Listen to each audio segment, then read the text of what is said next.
Y a-t-il un point commun entre les grands orateurs et les grandes oratrices lorsqu'ils prennent la parole? Oui, bien entendu, il y a des points communs.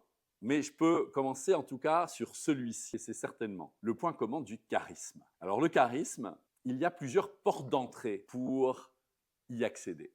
Un premier élément, c'est cette capacité ou cette acceptation, lorsque vous êtes en public, d'accepter le regard, d'accepter son regard sur l'autre, d'accepter d'ouvrir les yeux et de regarder son public.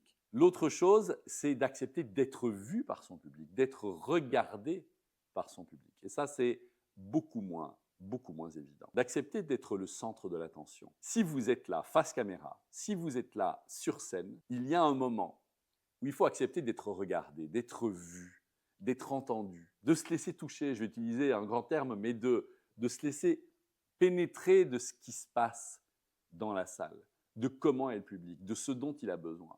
Et vous aussi, avec un regard qui est fort, qui est pénétrant, de pouvoir connecter votre public, de pouvoir aller toucher son cœur au niveau de ses émotions, au niveau de son vécu. Qu'est-ce qu'il peut voir en vous qui fait toute la différence? Premier élément, accepter le regard.